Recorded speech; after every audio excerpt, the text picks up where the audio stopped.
KP में, बलूचिस्तान में और दिन रात कुर्बानियां दी जा रही हैं।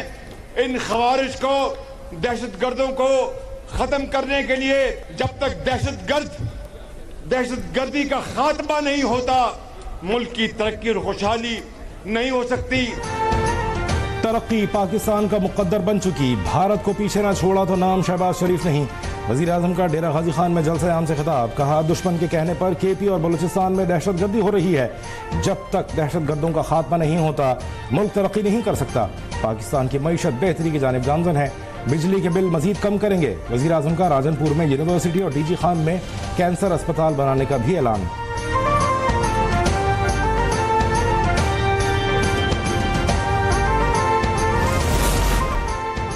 बार बार कहा जाता है कि हम IMF के पास क्यों जाते हैं? इसलिए जाते हैं कि इकोनॉमी का DNA चल सके। IMF हमें मजीद पैसे देने के लिए तैयार है, मगर टैक्स इस्लाहात का मुतालबा भी है। वज़ीर ख़ज़ाना मोहम्मद औरंगज़ेब का फैसलाबाद चैम्बर ऑफ कॉमर्स की गोल्डन जुबली तकरीब से खिताब, कहा हर साल हमारा 1 ट्रिलियन खसारे में जाता है।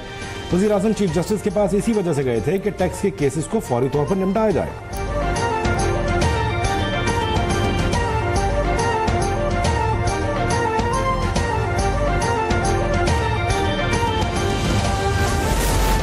इस्लामाबाद हाई कोर्ट बार ने भी जजेस सीनियरिटी लिस्ट को सुप्रीम कोर्ट में चैलेंज कर दिया। इस्लामाबाद हाई कोर्ट बार की जानिब से दायर की गई दरखास्त में सुप्रीम कोर्ट से इस्तदा की गई है कि करार दिया जाए सदर को आर्टिकल 200 के शिक 1 के तहत जजेस के तबादले के लामहदूद इख्तियारात नहीं है।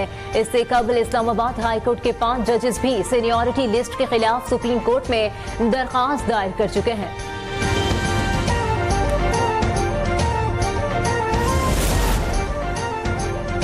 अदलिया से हम ज्यादा खुश नहीं, चीफ जस्टिस से मुलाकात में अदालती रवैये के हवाले से गुजारिशात रखी है।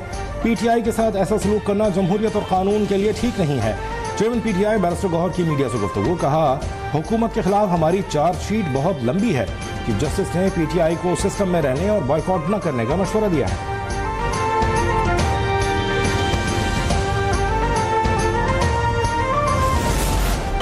चैंपियंस ट्रॉफी के बड़े मैच की बड़ी तैयारियां। रिवायती हरीफ पाकिस्तान और भारत के दरमियान हाई वोल्टेज मैच कल दुबई में खेला जाएगा।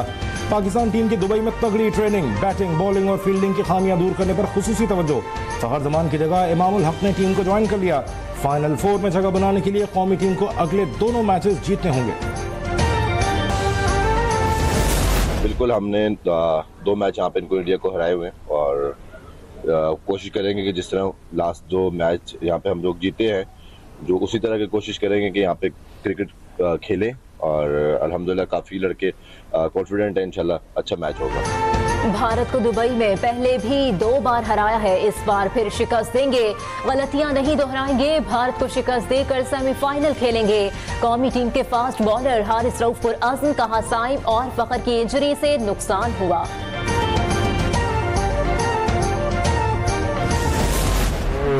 सिंध हुकूमत ने कल दुबई में पाकिस्तान और भारत की टीमों के दरमियान होने वाले चैंपियंस ट्रॉफी के हाई वोल्टेज मैच को सूबे में बड़ी स्क्रीनों पर बराह रास्त दिखाने का एहतमाम कर लिया। कराची, हैदराबाद, घोटकी, खैरपुर, शिकारपुर, दादू समेत सिंध के 30 अजला में बड़ी स्क्रीन पर पाक भारत मैच लाइव दिखाया जाएगा।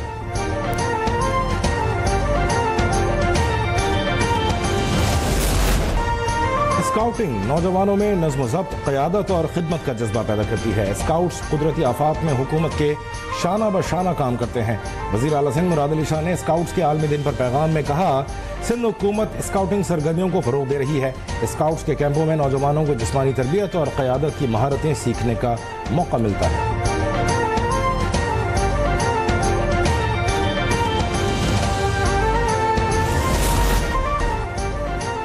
फ़रोग़ तालीम के लिए सिंध हुकूमत के इक़दाम। सीनियर वज़ीर शर्जील इनाम मेमन की ज़ेर सरबराही सूबे की मुख्तलिफ यूनिवर्सिटीज़ के वाइस चांसलर्स की टोरंटो मेट्रोपॉलिटन यूनिवर्सिटी के वफ़द से मुलाकात, तालीमी शराकत दारी बढ़ाने के अज़्म का यादा। शर्जील इनाम मेमन ने तालीमी और तहक़ीक़ी ताउन बढ़ाने की अहमियत पर जोर देते हुए कहा, हुकूमत सिंध तालीमी इदारों के साथ शराकत दारी मज़ीद मुस्तहकम करेगी।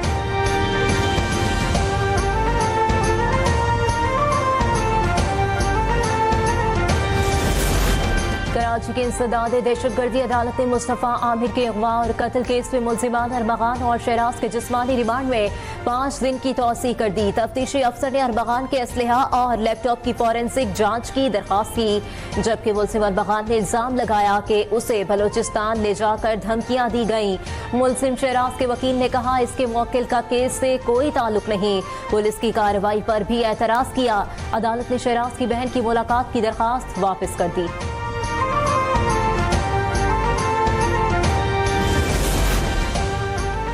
मुस्तफ़ा आमिर के अगवा और कत्ल के केस की समाअत के दौरान मुलजिम अरबगान के वालिद ने 8 फरवरी को अरबगान की जानिब से 15 पर की गई कॉल का रिकॉर्ड फराहम करने की दरख्वास्त दायर कर दी। दरख्वास्त में कहा गया है कि अरबगान ने एमरजेंसी हेल्पलाइन पर कॉल की थी और उसका रिकॉर्ड ज़रूरी है ताकि केस में मज़ीद तहकीकात की जा सके।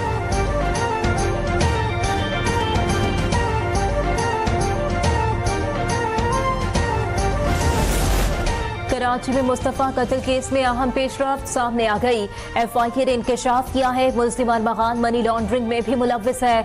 उसके घर में गैर कानूनी कॉल सेंटर और सॉफ्टवेयर हाउस की तफ्तीश में मुआवनत करेंगे। लैपटॉप और डिजिटल शवाहिद की डी कोडिंग में भी मदद दी जाएगी। पुलिस के तफ्तीशी अफसर ने अदालत में बताया FIA राब्ता करेगी तो मुकदमा दर्ज किया जा सकता है।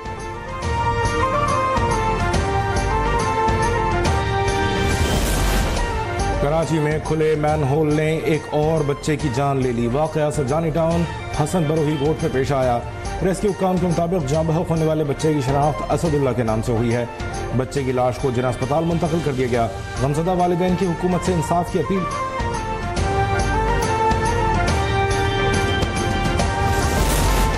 हमास ने मजीद 3 इसराइली रिहा कर दिए। मजीद 3 इसराइली कैदी कुछ देर में रिहा किए जाएंगे। 6 कैदियों के बदले 602 फलस्तीनी चंद घंटों बाद रिहा होंगे। इसराइली कैदियों को रिहाई से कबल स्टेज पर पहुंचाया गया, फिर रेड क्रॉस के हवाले कर दिया गया। हवालगी के वक्त इसराइली कैदी मुस्कुराते रहे, फलस्तीनियों की तरफ देखकर हाथ हिलाते रहे। एक कैदी ने हमास के एहलकार की पेशानी पर बूसा भी दिया।